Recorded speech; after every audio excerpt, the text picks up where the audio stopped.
اعوذ باللہ من الشیطان اللعین الرجیم بسم اللہ الرحمن الرحیم الحمد لأہلہ والصلاة علی اہلہا اما بعد ماہ رجب المرجب کے فضائل کا بیان آپ کی خدمت میں اعمال کے بیان کے ساتھ اس مبارک مہینے کے ناموں میں سے ایک نام ہے معلی.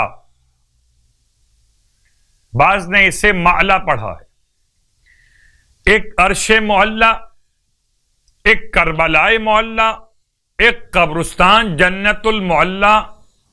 لفظ معلی علو سے، بلندی سے، رجب کا ایک نام ہے معلی. خدا کرے اس ماہ معلی میں کبھی جنت المعلی، اس ماہ معلی میں کبھی کربلائے معلی.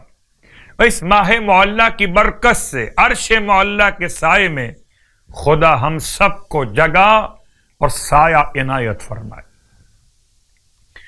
سرکار ختم یہ مرتبہ صلی اللہ علیہ وآلہ وسلم سے روایت کہ جو شخص ماہ رجب میں کسی بھی ایک رات میں آخری عشرہ ہے، اس لیے میں نے چاہا کہ یہ تمام اعمال آپ کی خدمت میں دہرا دیے جائیں اور بیان کر دیے جائیں. جو بیان نہیں ہو سکے بیان ہو جائیں. ماہ رجب کی کسی ایک رات میں 10 رکعت نماز، ہمت اور توانائی خدا عطا کرنے والا، جس کی ہر رکعت میں الحمد کے بعد سورہ کافرون 1 مرتبہ اور سورہ اخلاص 3 مرتبہ، تو پروردگار عالم اس کا ہر وہ گناہ بخش دے گا جو اس نے انجام دیا ہو.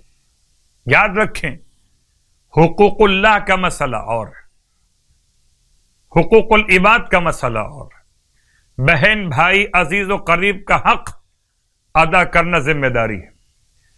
کسی مومن کے ساتھ اگر کوتاہی انجام پا جائے میرے اور آپ کے ذریعے سے، تو اس سے معافی کا طلب کیا جانا الگ موضوع.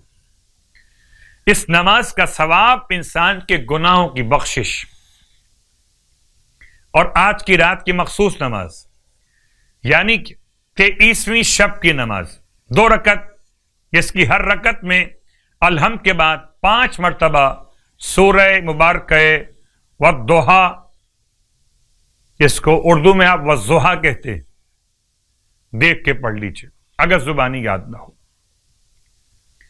رسول خدا صلی اللہ علیہ وآلہ ارشاد فرماتے کہ جو شخص اس نماز کو انجام دے گا خدا اس کو 70 حج کا ثواب عطا فرمائے گا. 70 حج، اور اس شخص کا ثواب جو 70 مریضوں کی عیادت کرے اور 70 مسلمانوں کی حاجتیں پوری کرے گا. اتنا ثواب آج کی رات کی نماز کی برکت سے رسول خدا بیان کر رہے ہیں نماز پڑھنے والے کے لیے. ماہ رجب المرجب میں 23 دن روزے رکھنے کا ثواب.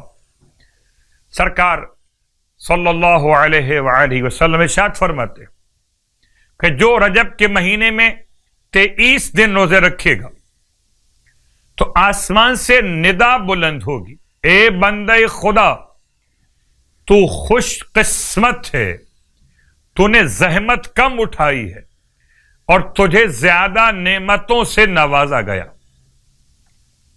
تجھے مبارک ہو، تجھ سے پردہ ہٹا دیا گیا. تیرے کریم پروردگار کی طرف سے تجھے بہت بڑا ثواب نصیب ہوا. تو دارالسلام میں حضرت خلیل کا ہمسایہ ہے. اللہ اکبر. پروردگار ہم سب کو ماہ مبارک رجب کے صیام اور قیام کی توفیقات اور شرف قبولیت عطا فرمائے. الہی آمین.